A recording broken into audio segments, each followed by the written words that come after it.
And our Laurie Perez continuing our team coverage now from Downey. Yeah, Laurie, what have you learned about the man arrested at Trump National?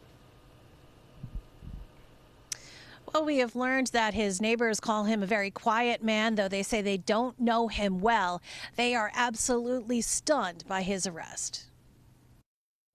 Surprised, shocked. I didn't think that's what that was regarding the president. Neighbors on this Downey street can't believe the quiet man who lives in this house has been arrested on weapons charges after he allegedly spied on security operations at President Trump's golf course. CBS News reports golf course workers tipped off the Secret Service to 38-year-old Janine John Taylor after he approached them and said something very odd. CBS News sources say Taylor falsely identified himself as a U.S. State Department employee, saying he needed to see Secretary of State Marco Rubio. Staff alerted U.S. Secret Service personnel. Rubio not even on this trip with Trump. Agents then spotted Taylor taking photos and videos of security planning at the site ahead of the president's visit. Sheriff's deputies detained Taylor and said he was carrying a 16-round magazine of hollow point ammo, and in his parked car they found a loaded gun and more ammunition.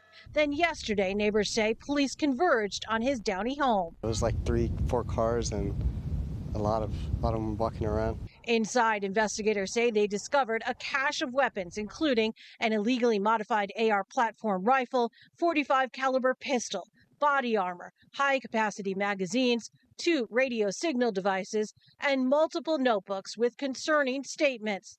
Taylor pleaded not guilty to all charges and has been ordered to stay away from the golf course and not possess weapons. He is still in custody tonight with bail set at $250,000 as sheriff's deputies, the Secret Service, and the FBI look into what he might have intended to do.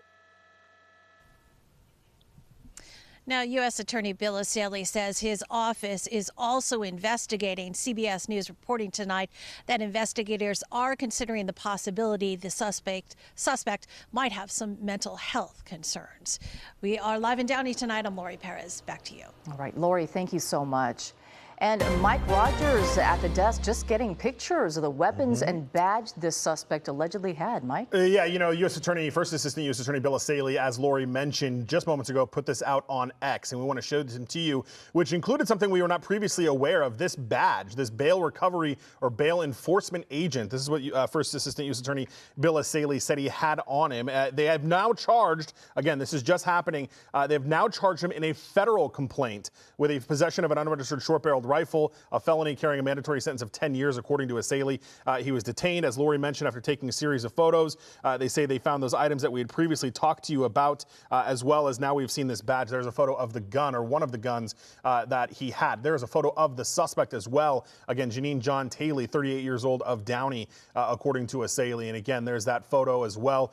We had heard, as Laurie mentioned, that he apparently approached somebody at the golf course, claiming to be a part of the Department of State. It's unclear if he actually showed them that badge or what role that played in. But now we know, again, at this point, that Bill O'Reilly, first U.S. Assistant Attorney here for the Southern District, or Central District, rather, of California, now charging this man at the federal level in addition to the state charges, guys. That badge looked pretty legit. Mike, thank you very much. Yeah.